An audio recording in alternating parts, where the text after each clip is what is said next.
Aries saying, now I know that Boosie gets 25, we need to renegotiate. Like to me, that's not a motivating factor. Mm-hmm.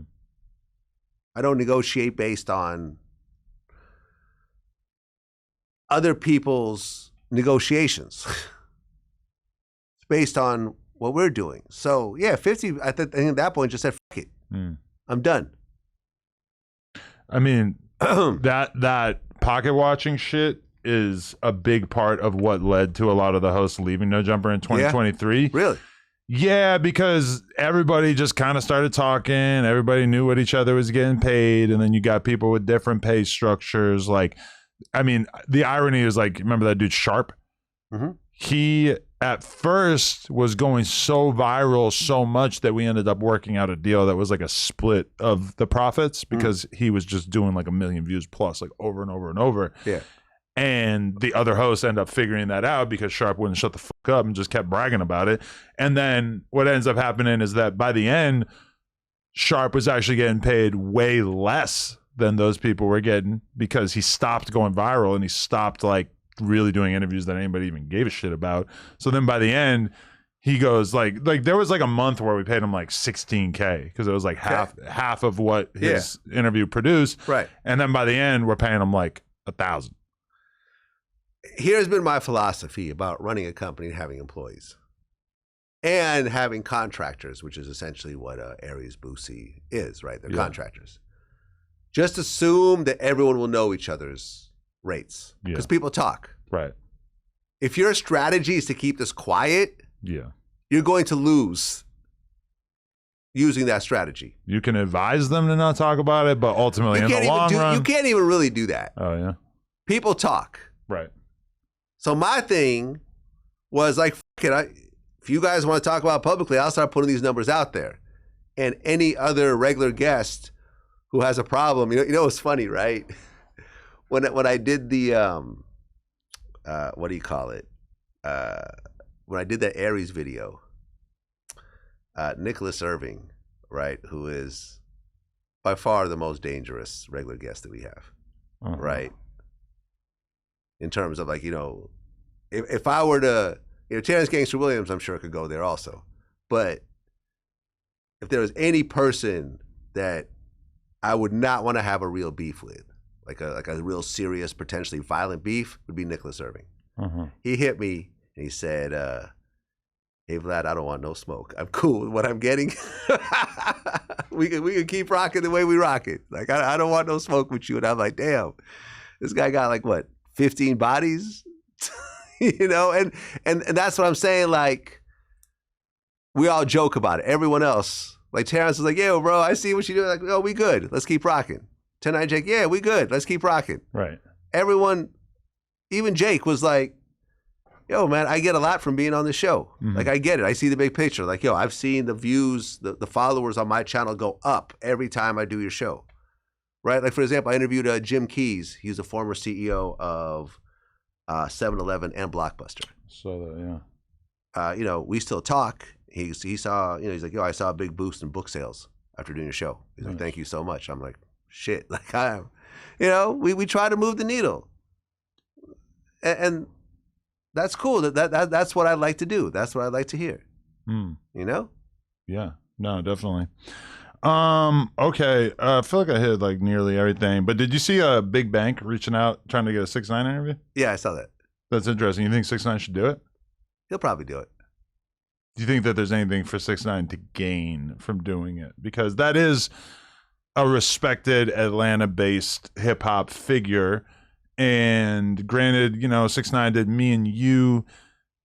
He's done like, you know, obviously Aiden, all these really huge streams, but he hasn't really sat down with somebody that's like a black member of the hip hop community. That's like the one thing that still kind of eludes him if he even gives a shit still. I know he wanted to do Gillian Wallow because that was like the real like street podcast at one point. But then again, he was in a different position back then. I felt like he was kind of still trying to get his feet back on the ground and people weren't really fucking with him and stuff like that. It feels like after you interviewed him, Yeah. somehow he had been cleansed of his sins. And yeah, I think, do you think that I kind of brought him back into like a positive light? you in a did. certain way? And it doesn't make that much sense because he just did an interview. But then that interview led to him doing a million other streamers, a million other interviewers. Yeah. He's on bigger platforms. He's with Aiden Ross. He's doing all this Yeah. shit. I got a new interview with him coming up. Yeah. You didn't do it yet, though? Haven't done it yet. Got it. Yeah. You doing it this weekend? Monday. Okay. Yeah. It's yeah, I felt it was just something about it that just connected with people. Right. Because you also got to think that who really knew Tekashi's whole story? Right? Yeah, people like me and you who are paid to do this type of thing professionally. Yeah. But how many people really, you know, depending on their age, knew how it all started and how it developed into what it did and the aftermath of it? Well, for me personally, I knew his story because I watched 3 different documentaries about his life. I get it. And I was in all of them. It's one thing to watch a documentary that is being done about somebody. It's another thing to have that person actually explain the whole thing from start to finish. Because the documentary, he's not in any of those documentaries himself. True. See what I'm saying? I mean, that's the one thing I'll give you is that you are very astute about knowing what interviews the culture wants or needs or will be receptive to. And sometimes it's way outside the box of things that might be considered obvious. Yeah. But with 6ix9ine in particular, it's like he was so in our face, COVID era, that it was almost hard to even remember that there was a time in which, you know, we weren't inundated in 6ix9ine information, and you kind of rightly realized, like, it's been a few years, like, Yeah. people would be interested in this storyline, and then you got it done. Yeah. And like I had said, I spent the most on that interview that I Right. ever did, but I believe I made the most off that interview than I ever did. Mhm. So everybody wins. And he turned around and everyone's looking at him, I think, a bit differently. And if he didn't go to jail, Yeah. I think the momentum would even be bigger now. It's weird when I talk to a rapper, because I still ask rappers once in a while, would you do a song with 6ix9ine? And they all say no. And I wonder when that will break. Well, do you think it matters anymore? No. Not really. Well, what about, okay, so music-wise, do you think that he could have a big hit song? I don't know, because it's like, as much as his popularity seems like it's kind of came back, that hasn't translated into like rapper popularity, like where it seems like people want to hear him. He's put out a few songs since you did that interview, and it didn't really feel like they really did much. He did a song with Steve Will Do It, where Steve Will Do It was saying the N-word, and they're dissing Mr. Beast. It got removed from YouTube the day after it came out. Yeah, but that's just shock value. Yeah. That's not, you're not really trying to get a hit song with that type of content, right? So when's the next Gummo coming out?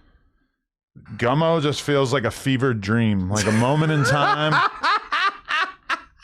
Fever dream. Yeah, I mean, it does. It just feels like it was just, I don't know. We were all just crazy. We were all so impressed by his vocal tone and his flow and the beat. Visuals. And in retrospect, you're like, why were we all freaking out about that? I don't really. It's a good song. It is. It was hot. But It's a good song, and I don't know if he could bring that back.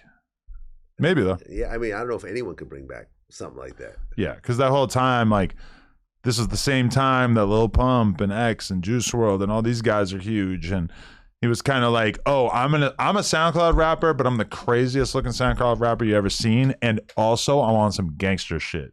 Right. And hip hop as a whole was like, okay, like, and you got some popping songs. All right, we're Right. down. Yeah. And I'm actually going to get into the actual drama in real life, and I'm constantly in the news, in the mainstream news. Yeah. For these shootings and people getting beat up and robberies and beefs and shit breaking out of the airport and this, that, and the third, and shows getting shut down. Oh, and, yeah. And yeah. He ruled the hip hop media ecosystem. Yeah. He was the algorithm for a while. 100%. People forget. Remember, you would look at Academics' channel and it would be like 10 videos in a row that was like, 6ix9ine said this about Trippie Redd, 6ix9ine said this about Juice WRLD. They were just every day going back and forth. But we didn't have the same fatigue that we have now, where rappers beefing with each other. You just whatever. You kind of move past it pretty quick.